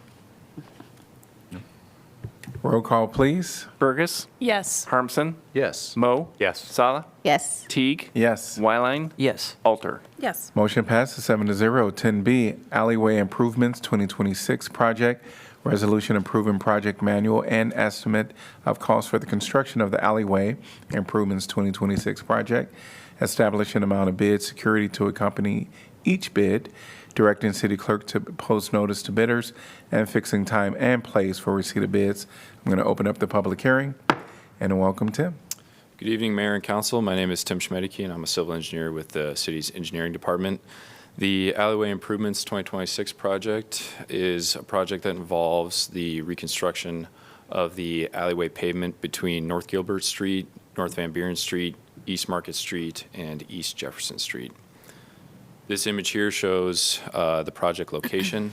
property owners along the alley have expressed concerns over the years with their alley pavement being in poor condition. They reached out to the city, and the city agreed to meet the property owners halfway and pay for half of the reconstruction of the alley, as there will be, the project will meet city standards there. The city will also maintain the alley pavement for 20 years. The reconstruction includes sidewalk curb ramps on the east and west ends of the alley, the main line paving of the alley, and pavement tie-ins between the right-of-way line and the edge of the alley. As you can see here in these images, the existing conditions of the alley are in pretty rough shape. There is a sanitary sewer manhole that's in that bottom right image there that will be replaced during the project. This is the financial responsibility of the city. The alley will be closed to through traffic for the duration of the project. There will be temporary impacts to property owners along the alley there as the contractor moves along throughout the project. The property owners are aware of these impacts, and we will meet with them to go over specifics as we get closer to the beginning of the construction. The estimated construction cost is $228,000. The property owner's share of this construction cost is that $228,000 minus the cost to replace the manhole and then divided by 2, so roughly $108,000. The bid opening is April 12th. The contract will be awarded the following Tuesday on May 5th, and the construction will take place from June to September of 2026. The alley paving itself will be wrapped up in July. We just have items that can't be completed during the summer heat, so that's why that construction goes on until September there. Here's my contact information. That's all I have for you today. Thank you for your time. Are there any questions? When the city paves an alley, and we do a cost share like this, who maintains responsibility for maintaining that, like scooping the snow? Snow removal won't be on the city. That'll be on the property owners. But repairs to pavement would be the city's for 20 years? Yes. Is that how that works? Okay. I don't know if this is a question for you or for Jeff, but what precipitated this partnership? Because as I've understood, alleys have always been the responsibility of the owners who's that abut that. So what kind of was it because of the sanitary sewer or just? Yeah, this one's a little bit unique in that it is in a partly a commercial setting as well. So we have done commercial alleys in the downtown, for example, with the Dubuque Street reconstruction project. We redid that alley that runs kind of behind 21 South Lynn over towards the senior center there. So typically in those commercial alleys we have, well, not really a top priority for us. We have addressed them. This has that commercial element to it along with the residential. We know it's heavily used not only by the people living there, but also people accessing John's Grocery too. So it is a bit unique, but I think it's a little unique setting too. Yeah. Thank you. It's bad. Yeah. Oh, yeah. It's really bad. All right, here are no more questions. Thanks. Anyone from the public like to address this topic? Seeing no one in person or online, I'm going to close the public hearing. Can I get a motion to approve, please? So move, Sally. Second, Mo. All right, council discussion. No, it's bad. Yeah, it's bad. Roll call, please. Harmson? Yes. Mo? Yes. Sala? Yes. Teague? Yes. Wyline? Yes. Alter? Yes. Burgess? Yes. Motion passes 7-0. 10C, Bike Master Plan Implementation 2026 Project. Resolution approving project manual and estimate of cost for the construction of the Bicycle Master Plan Implementation 2026 Project. Establishing amount of bid, security to accompany each bid, directing city clerk to post notice to bidders, and fixing time and place for the receipt of bids. I'm going to open up the public hearing, and welcome. Hi, I'm Vivian Olson. I'm a civil engineer up in the engineering division. I'm taking on this project. So just a brief overview of what I'll be going over. So this is part of the annual Bike Master Plan Implementation Project Fund. And so kind of going over what that is, what that funding source looks like, and then more into the specifics of the project, what this round of it is going to do, and the day-to-day impacts that we anticipate. Beyond that, we'll take a look at the project timeline, and then the cost estimate, and then I'll pass it back for questions. So, like I said, this is part of a larger bicycle master plan implementation. There's the city's bicycle master plan and also the sort of larger corridor area master plan for that. And this is an annual fund that receives funding each year that then accrues, and then we spend it on larger projects like this. So this fund, S3827, gets about $35K each year, and then when we hit sort of a point where there's a project that we can go for, we go for it. The project in the CIP includes construction of bike lanes and conversions of 4-lane to 3-lane roads in areas that have been identified by the master plan to have high sort of variable transportation. This addresses a couple of our goals, obviously the master plan, but it increases mobility through these areas by expanding the options that people can use, and also safety and well-being. It obviously reduces the need for vehicular traffic, which can be hazardous, and additionally, promotes activity, healthy ways of moving, and reduces the carbon footprint of the city, which is kind of part of our goal as well. So this go-around, there's a couple of different project areas with this implementation. There is Sunset Street, which is more of a residential area, and then South Gilbert Street. And we'll get more into specifically what extents are for each one. And then just as part of this, we're lumping in a very small section of Mormon Trek Boulevard that we're adding a turn lane. That's just to reduce duplicate mobilization costs for the contractor, so reduce our costs there. And it'll be funded separately through just sort of a streets maintenance account. Very minor.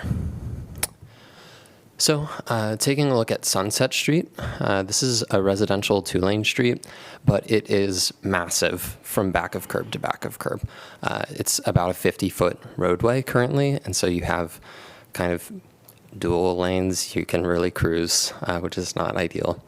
So what we're looking to do is a lane width reduction from sort of almost 25 feet for each lane down to something maybe more reasonable for a car, about 12 feet.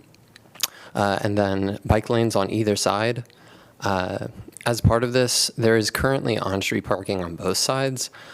We took a look, and I'll have a larger graphic overview coming up. And we are preserving parking on the east side of the street, which has more direct driveway access. And we are converting sort of the cross section to remove parking on the west side, which has more connections to side streets, and there's still parking there and less direct driveway access. So these are some of those cross sections you can see going from 2 lanes or at the sort of intersection down at Highway 1, having some turn lanes included as well. And these are buffered bike lanes. So you have the 6-foot width, and then additionally a painted buffer to add some space between the cyclists and drivers. So this is kind of the extents of the Sunset Street implementation. So north is page right. So we connect up with the Benton Street bike lanes that are existing, and with the Highway 1 Sunset Trail down to the south. So it's bordered by existing bike lanes, and this creates a connection between. So parking is removed on the west side here, and you can see there are a number of connections to side streets and courts and that kind of thing. And there's relatively few direct driveway accesses on this side, as opposed to the east side, which has quite a number of them. This was following a parking analysis by the MPOJC to sort of take a look at things. We did, during the neighborhood meeting, have somebody bring up concerns about parking during game days. Given that that's a sporadic event and mostly people traveling from outside the area, I think primary motive is to serve the residents in the area and understanding that in those specific high parking load events, parking would be redistributed to other areas. Obviously, we don't want people parking in bike lanes. South Gilbert is the other location. This is a 4-lane to 3-lane conversion.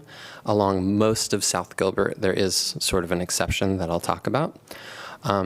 So typically, the cross-section through here is 4 lanes, again, wider throughout. And the traffic demand for most of South Gilbert does not really require that many lanes. And so instead of going from 2 lanes in either direction, we'll have 1 lane in either direction and a turning lane through the center, and bike lanes on either side. This does not include the area directly off of Highway 6. There's a lot more traffic through there, and to maintain the necessary queuing for that light, we pick up this at Stevens Drive. So everything is staying the same from Stevens Drive to the north, and we're converting down to the south. To provide continuity, we're having sharrows, those sort of shared lane signs added in that red section, but there won't be any change to the cross section of the road. And just for transparency, the small Mormon truck change is removing the sort of blocked buffer area here and just inputting a left turn lane. Very small change relative to the linear footage of the other 2 sites. So this is sort of the timeline that we've been following. Set public hearing last month. And then we had 2 informational meetings, one in person after reaching out to neighborhood associations and sending letters to impacted residents, and then one virtual a couple of days after, which was recorded and then posted to the project page. We only had 1 person attend the virtual meeting, but I think we had 60 or so people view the video. So some decent pickup there. Now we're here at the public hearing, looking to bid this directly following an award in May, and construction would pick up from May to late summer, sort of trying to avoid the start of the school year, so trying to wrap that up prior to that. The probable construction cost is about $130K.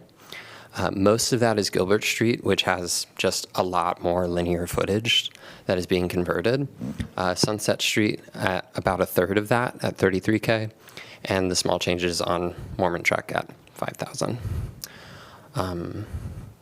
That's about all. If you have any questions, I'm happy to answer those here. I did not include my contact information, but I can get that to you. And I included a couple links to the master plans as well. Thanks.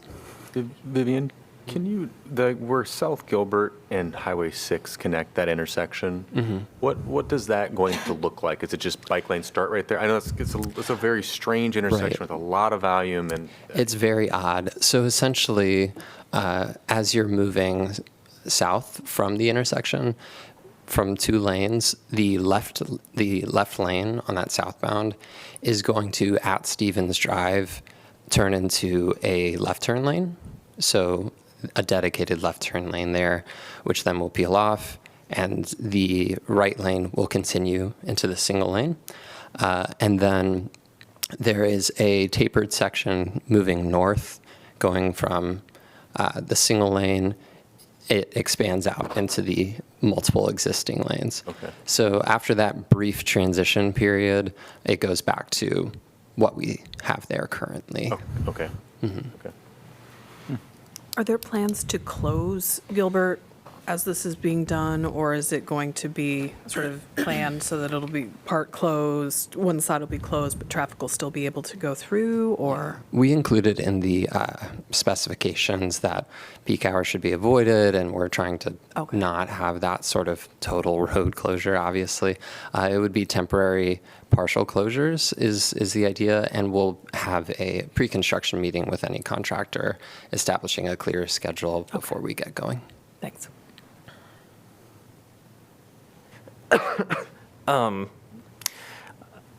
This is really cool. Thank you. I'm curious, and I think I already know the answer, but I just want to make sure that I understand correctly. The reason why these conversions, where we're just doing some paint redrawing, basically, right? That's like. Yeah, so essentially what this specific project fund is doing is taking that small recurring amount and making those quick and easy improvements that can really, you know, like on Stevens Drive, going from that super wide cross section down, that's going to reduce speeding in the area ideally, and also provide some dedicated bike areas that haven't previously existed. There are other projects within the CIP and that are currently unfunded as well that involve dedicated bike trails that are separated from roadways.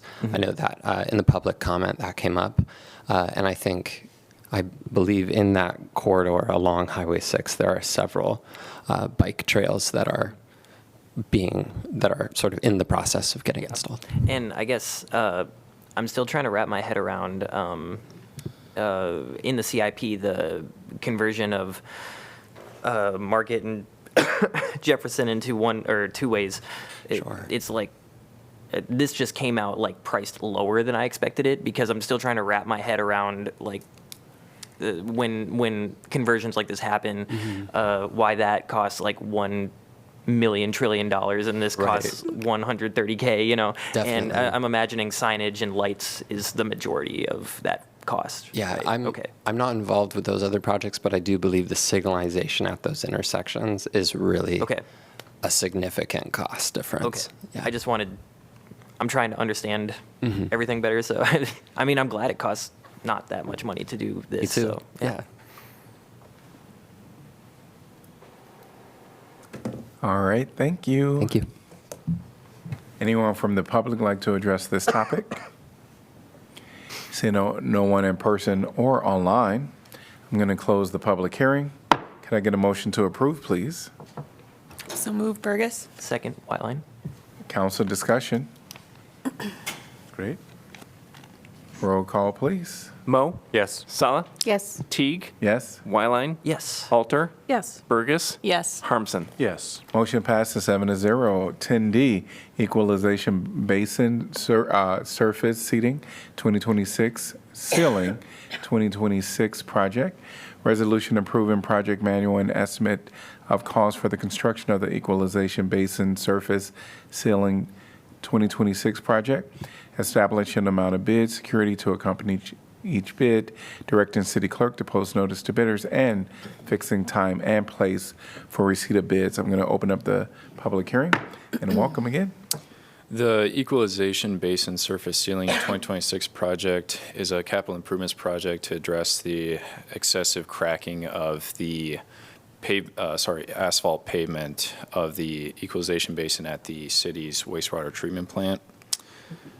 This is an image of the location of the project here. The Equalization Basin is located in the northeast side of the city's wastewater treatment plant that's a few miles south of the city here.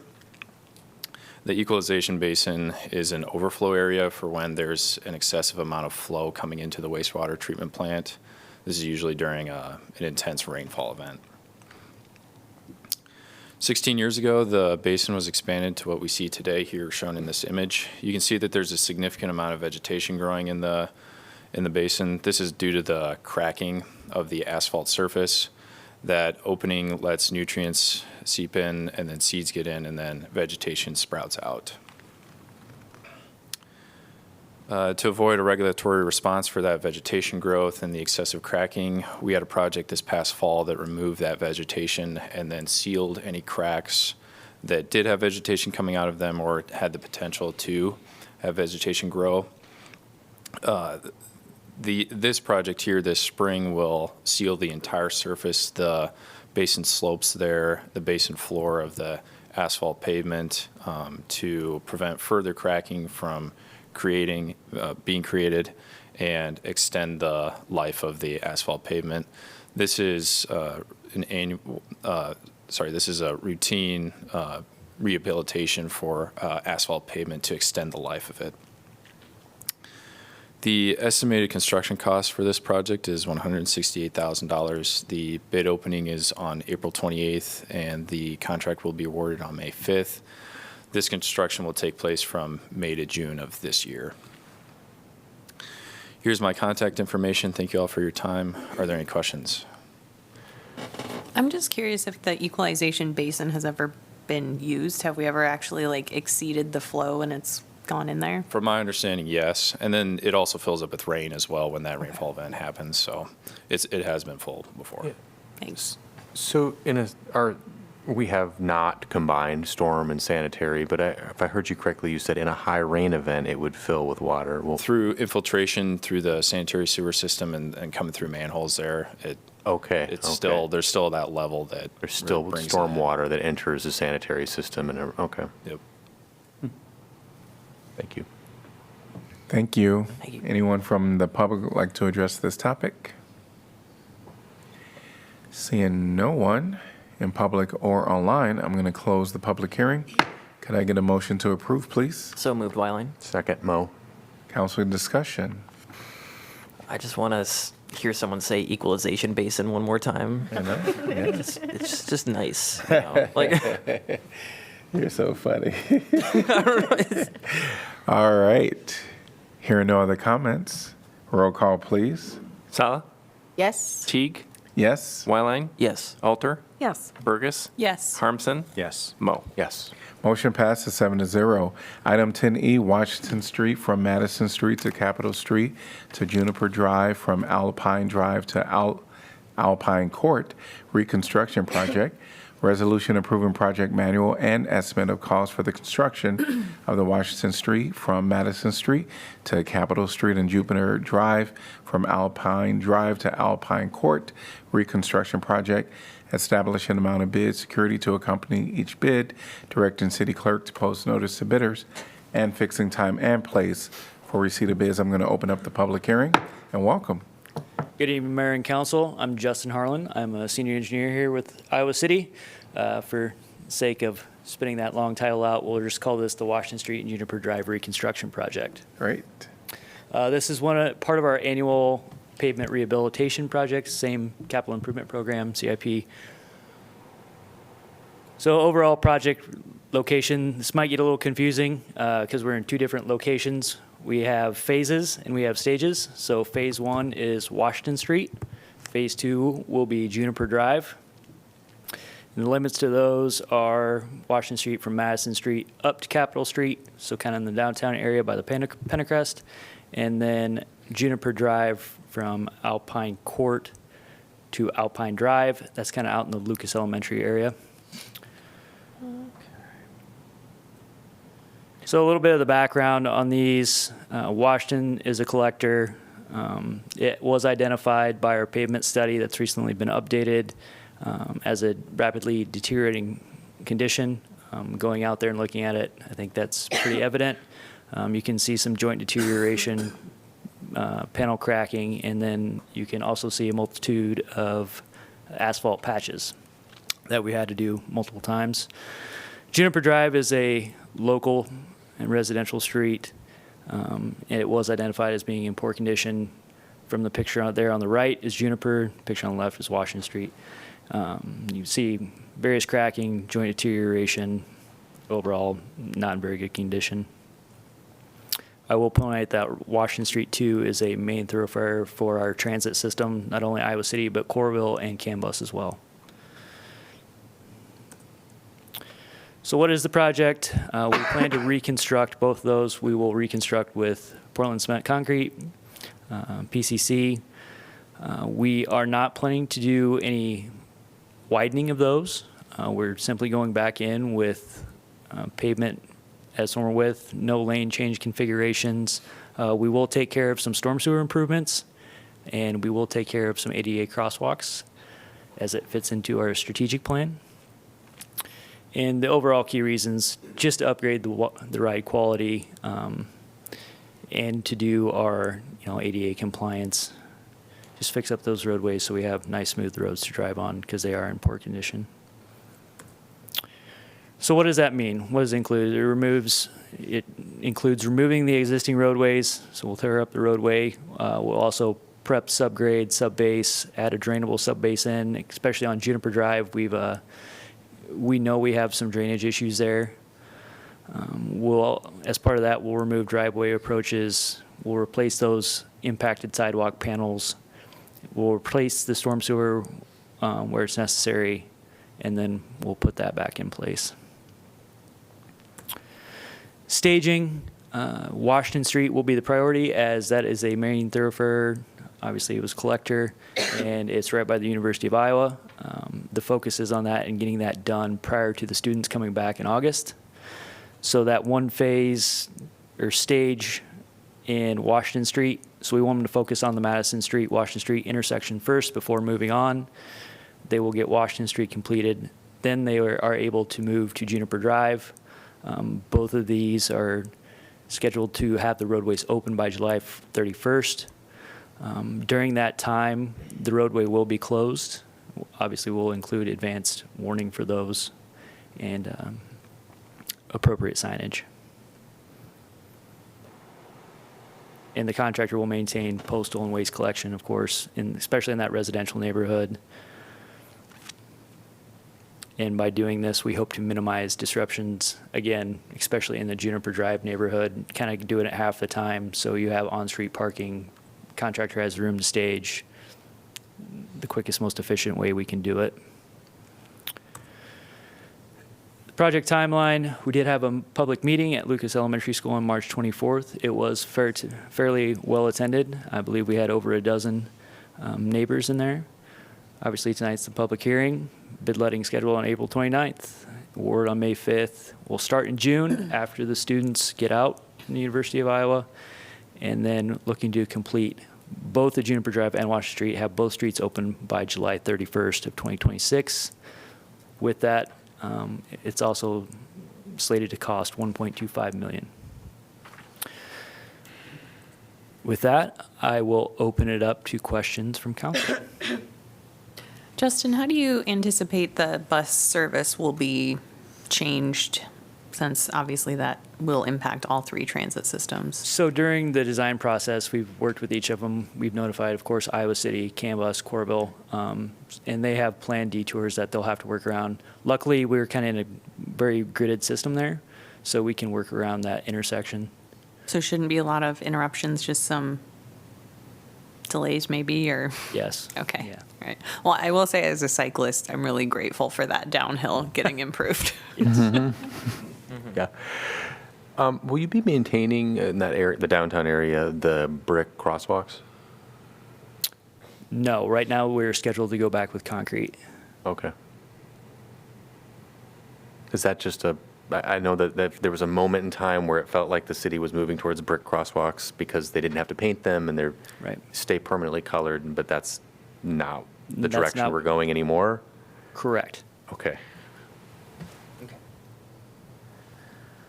Yeah, my question was about the buses as well, especially because that's like the bus spot, like very close. And I was at a friend's house on, I don't even know what street it is, but one of the smaller streets that currently the Iowa City buses are, because of the Court Street construction, they have to go through some residential, and we were just hanging out, and the bus driver actually had to get out and knock on our door because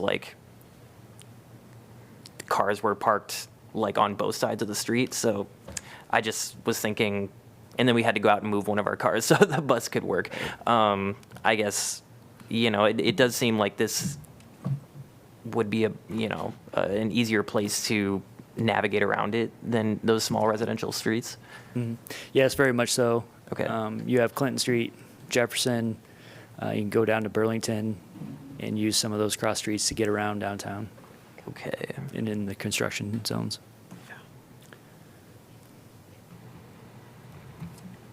All right, thank you. Thank you. Anyone from the public like to address this topic? Seeing no one in person or online, I'm going to close the public hearing. Could I get a motion to approve, please? So moved, Mo. Second, Saleh. Council discussion. Roll call, please. Teague, Yes. Wyline, Yes. Alter, Yes. Burgess, Yes. Harmson, Yes. Mo, Yes. Sala. Yes. Motion passes 7-0. Did you just vote for her? So funny. All right, 10F. Fireworks Ordinance Amendment. Ordinance amending Title 8, Police Regulations, Chapter 5, Miscellaneous Offenses, Section 12, Fireworks, to amend the dates and hours during which the discharge of fireworks remain legal in compliance with the newly amended state law, and to prohibit the use of fireworks on city property. This is the second consideration, and staff is requesting expedited action on this second consideration. I move that rule requiring that ordinances must be considered and voted on for passage at 2 council meetings prior to the meeting in which is to be finally passed be suspended, and that the second consideration or vote be waived, and that the ordinance be voted on for final passage at this time. Moved by Mo. Second, Burgess. All right, anyone from the public like to address this topic, please come forth now. Seeing no one in person or online, council discussion. Roll call, please. Wyline, Yes. Alter, Yes. Burgess, Yes. Harmson, Yes. Mo, Yes. Sala, Yes. Teague. Yes, motion passes 7-0. Could I get a motion to pass and adopt? Move by adopt. Second, Alter. Moved by Salah, seconded by Alter. All in favor say aye. Well, no, we have to vote on that one. Roll call, please. Alter, Yes. Burgess, Yes. Harmson, Yes. Mo, Yes. Sala, Yes. Teague, Yes. Wyline. Yes. Motion passes 7-0. 10G, TIF District, North Dodge and Scott. Ordinance providing that general property tax is levied and collected each year on all property located within the North Dodge and Scott urban renewal area in the city of Iowa City, County of Johnson, state of Iowa, by and for the benefit of the state of Iowa, city of Iowa City, County of Johnson, Iowa City Community School District, and other taxing districts, be paid to a special fund for payment of principal and interest on loans, monies advanced to, and indebtedness, including bonds issued or to be issued, incurred by the city in connection with the North Dodge and Scott urban renewal area. This is the second consideration, and staff is requesting expedited action on this item. I will again move that the rule requiring that ordinances must be considered and voted on for passage at 2 council meetings prior to the meeting which is finally be passed be suspended, that the second consideration and vote be waived, and that the ordinance be voted on for final passage at this time. Moved by Mo. Second, Burgess. Council, would anyone from the public like to address this topic? Seeing no one in person or online, council discussion.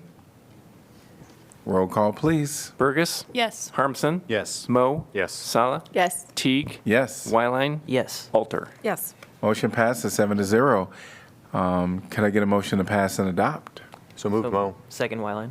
All right, roll call, please. Harmson, Yes. Mo, Yes. Sala, Yes. Teague, Yes. Wyline, Yes. Alter, Yes. Burgess. Yes. Motion passes 7-0. 10H TIF District, Sycamore.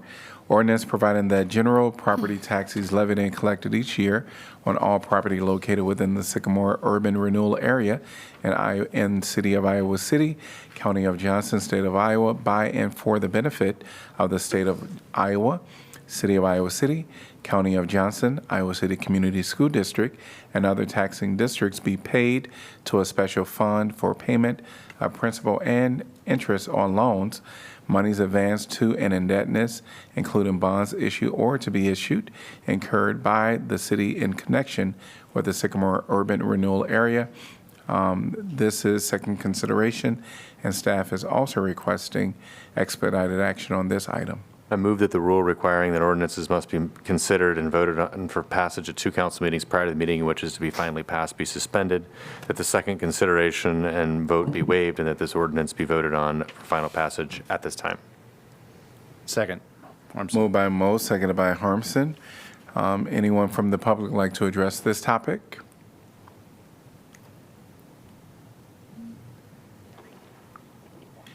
We're going to invite you to state your name and city you're from. Welcome. Mark Sines from Iowa City. I was here, so I figured I'd stick around and make a comment, if you don't mind. All right. I just want to applaud the council for being proactive on this item. I know TIF districts have gotten kind of a bad rap, and I know councils are always, being very cautious on how they utilize this mechanism to help fund improvements. And I think anyone who's been by the Sycamore Mall area recently knows that there's a great need for improvement in that part of town. I live a couple blocks on the other side of Highway 6. And Greater Iowa City, Inc., has identified this as a target area for their interests also. I attended one of their first public meetings that they had around gaining input on ideas for the area. And I think there's some exciting things being talked about and in the works. And this is just one piece that'll help make some of that happen. So I applaud you, and I encourage you to vote for approval. Thank you. Great. Thank you. Anyone else want to address this topic? Seeing no one in person or online. Council discussion. Roll call, please. Mo? Yes. Sala? Yes. Teague? Yes. Wyline? Yes. Alter? Yes. Burgess? Yes. Harmson? Yes. Motion passes 7-0. Could I get a motion to pass and adopt? So moved. Alter. Second, Saleh. Roll call, please. Sala? Yes. Teague? Yes. Wyline? Yes. Alter? Yes. Burgess? Yes. Harmson? Yes. Mo? Yes. Motion passes 7-0. 11 is council appointments. 11A is Historic Preservation Commission. One vacancy for an East College Street representative to fill an unexpired term upon appointment through June 30th, 2027. And then this is time for council discussion. There is only one applicant. And of course, this is for East College Street. Just wanted to know if my colleagues are all right. Look like there's a majority. Could I get a motion to appoint Tricia Carlson? So moved, Mo. Second. All right, moved by Mo, seconded by Salah. Anyone from the public like to address? Wait, I'm sorry. All in favor say aye. Aye. Aye. Any opposed? Motion passes 7-0. It was a 4 a.m. morning. All right, 12. Item number 12, announcements of vacancies new. We have 12A, which is Airport Commission, 2 vacancies to fill 4-year terms, July 1st, 2026 through June 30th, 2030. Historic Preservation Commission, 2 vacancies for at-large representatives to fill 3-year terms, July 1st, 2026 through June 30th, 2029. Historic Preservation Commission, 1 vacancy for a Longfellow representative to fill a 3-year term, July 1st, 2026 through June 30th, 2029. Historic Preservation Commission, 1 vacancy for a North Side representative to fill a 3-year term, July 1st, 2026 through June 30th, 2029. Housing and Community Development Commission, 2 vacancies to fill 3-year terms, July 1, 2026 through June 30th, 2029. Park and Recreation Commission, 1 vacancy to fill an unexpired term upon appointment through December 31st, 2027. Planning and Zoning Commission, 2 vacancies to fill 5-year terms, July 1st, 2026 through June 30th, 2031. Public Art Advisory Committee, 1 vacancy for an at-large representative to fill a 3-year term, July 1st, 2026 through June 30th, 2029. Public Art Advisory Committee, 1 vacancy for an at-large representative to fill an unexpired term upon appointment through June 30th, 2026. Applications must be received by 5 p.m. Tuesday, May 12th, 2027. May 12th, 2026. Can I get a motion to accept correspondence? So moved. Second. Moved by Alter, seconded by Salah. All in favor say aye. Aye. Any opposed? Motion passes 7-0. And to item number 13, announcements of vacancies previous. We have 13A, Airport Zoning Board of Adjustment. One vacancy to fill a 5-year term. Airport Zoning Board of Adjustment. One vacancy to fill a 5-year term. Board of Appeals, one vacancy for a licensed electrician to fill a 5-year term. Board of Appeals, one vacancy for an HVAC professional to fill an unexpired term. Historic Preservation Commission, one vacancy for a Brown Street representative to fill a 3-year term. Historic Preservation Commission, one vacancy for a Jefferson Street representative to fill a 3-year term. Historic Preservation Commission, one vacancy for a Woolon Avenue representative to fill a 3-year term. Vacancies will remain open until filled. We're on to item number 14, which is City Council information. Economic Development Committee met on April 1st. Councilor Weiland, Councilor Salah, and I did, and there were two big juicy topics. I'd strongly encourage you guys to watch that whole meeting. The arts endowment that we're setting up has, we're moving forward. However, there's just a lot of specifics that we'll eventually have to address about, I think the sticking point is going to be how the money is invested. So I would strongly encourage you to watch that. And then also the tax exemption program. Sorry, it looks a little bit like a TIF, but it's not, because we don't have a say. It's just a general broad tool for us to encourage additional development. Also something, a different program that I think will, I think encourage more development of housing.